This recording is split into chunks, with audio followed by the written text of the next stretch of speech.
What's the single most important item in your home that has a value of $1 or less?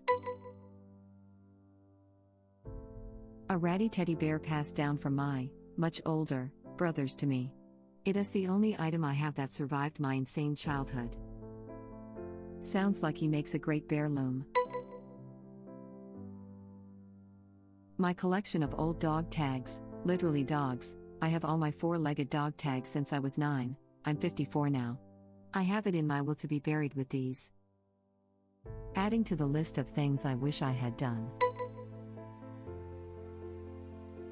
The book that my grandma used to read to me. It's worthless, wasn't even listed on Goodreads until I added it, but she died in 2005, the day after my 8th birthday, and remembering her voice reading it is one of the clearest memories I have. Would definitely save it in a fire.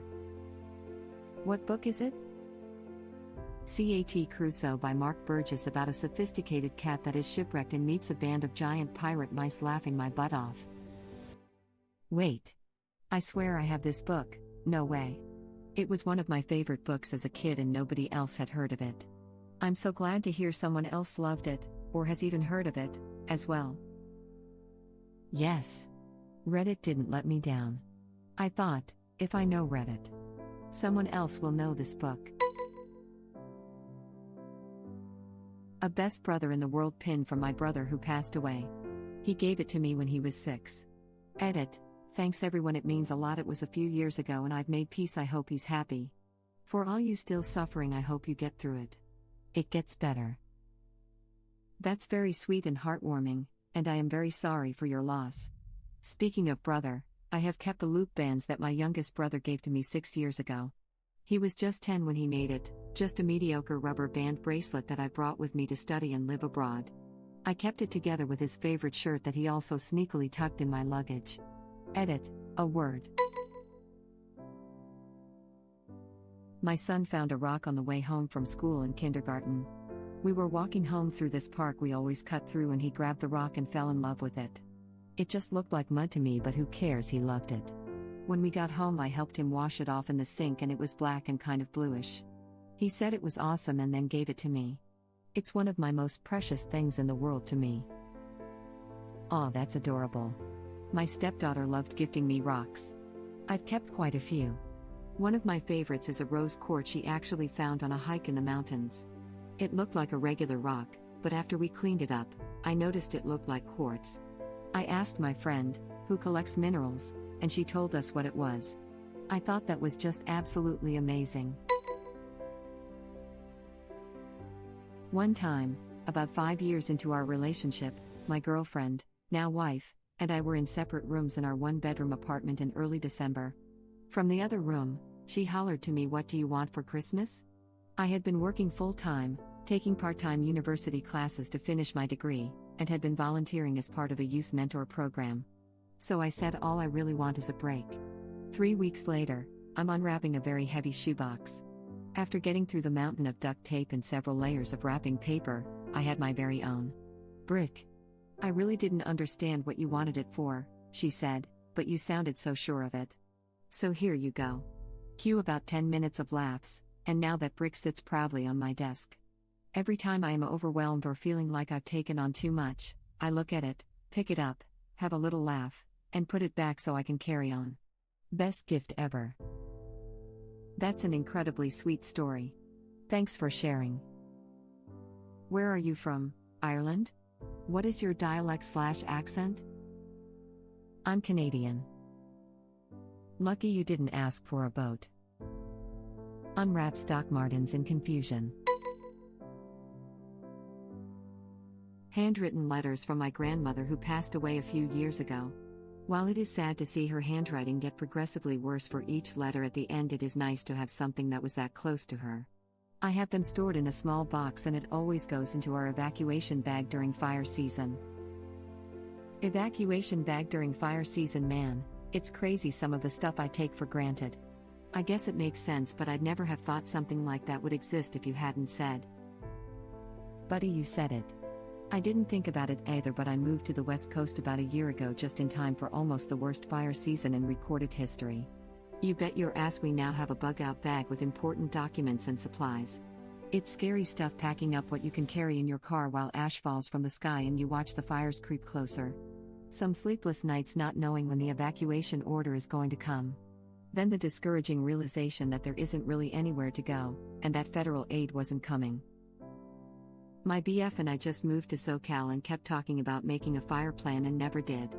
We thought we made it past fire season and thought we'd just talk about it next year. Literally the next week I hear fire sirens and know something is wrong.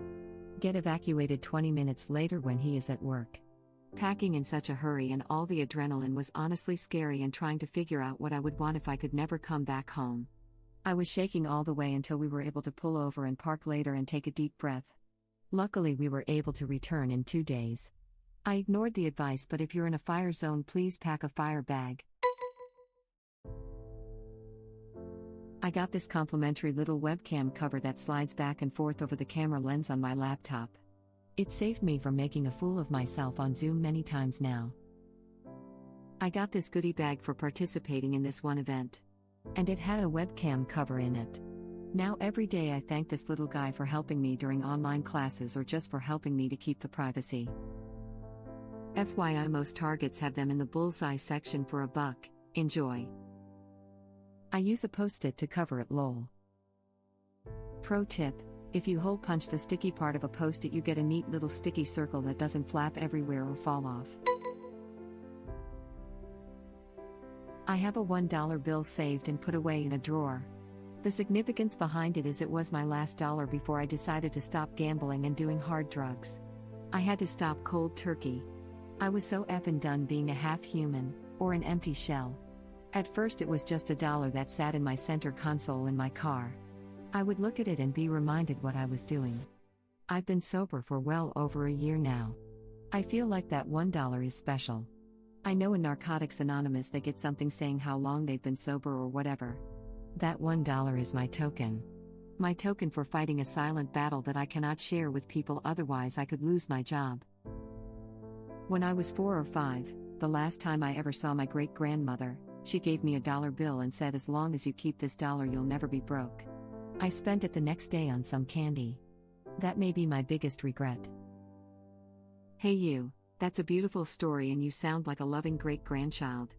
Just a thought, ever tried sitting down and forgiving yourself? Like, not just saying it in passing, actually going through the mental process, picturing the tiny clueless human being you were back then and forgiving them? You were 4 or 5. You were tiny and you couldn't have known better.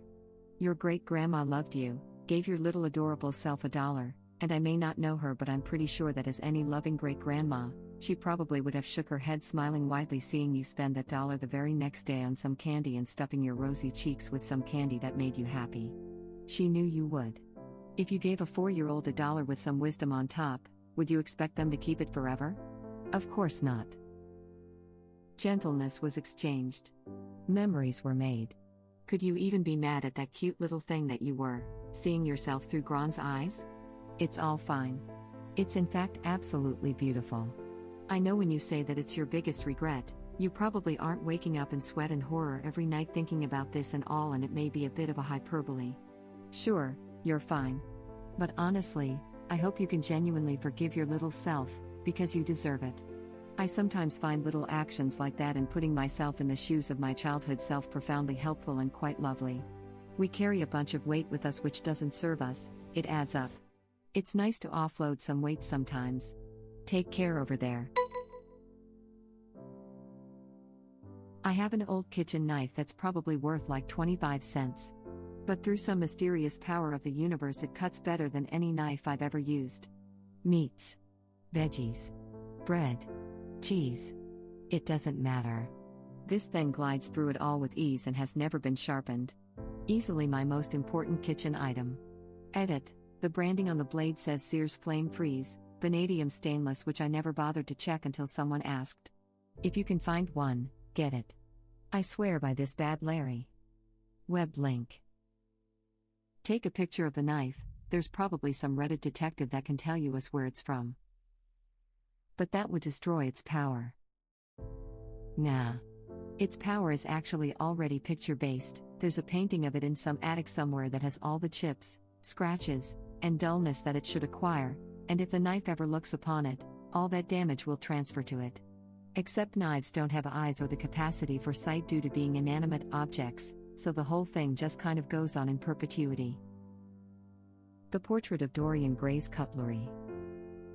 The picture of Dorian's blade. Nice. What brand is it if you don't mind my asking? Apparently it was made by someone called Abraham with glowing blue words that Google Translate tells me read something like, until the promise of the son's blood is fulfilled this blade will know no rest. I don't get it, but it never gets dull. I have a knife that the mailman found in the yard one day and gave to my wife when he dropped off the mail. It definitely wasn't ours, so we jokingly speculated that it was a discarded murder weapon.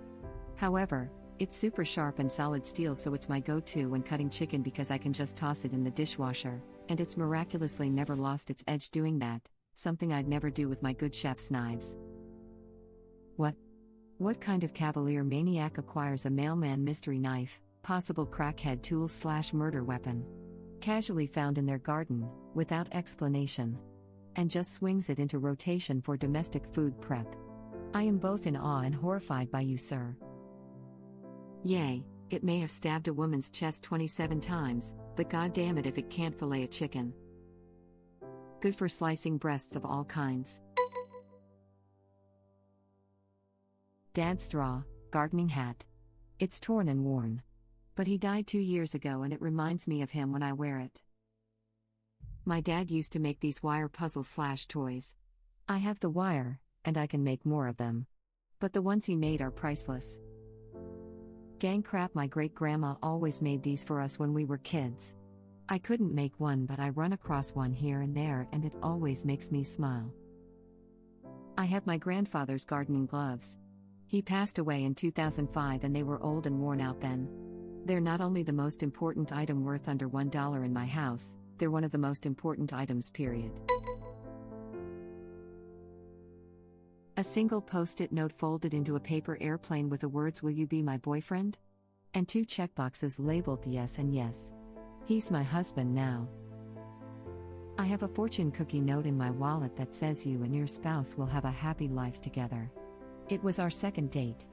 We have been happily married 24 years. It has been a very happy life. Ah. Which one of you is the pilot? Haha, neither. It's a paper airplane because I threw it at him from a distance. I was too embarrassed to hand deliver. Edit. To clarify, the distance from which I threw the airplane was only 5 to 6 feet, and since it was so small it wasn't much more flight-worthy than a crumpled-up Post-it, but it was certainly cuter. Lucky it flew straight, you might have been in a pickle there. Nervous, pointing to the guy next to the accidental recipient, increases. Bystander hands it over, recipient is gay and starts dating the bystander.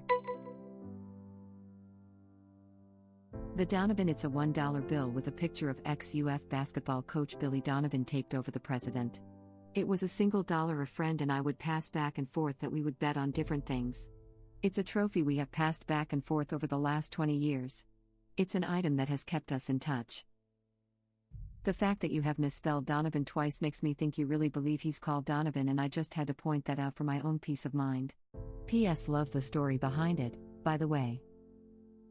At least it was a consistent error.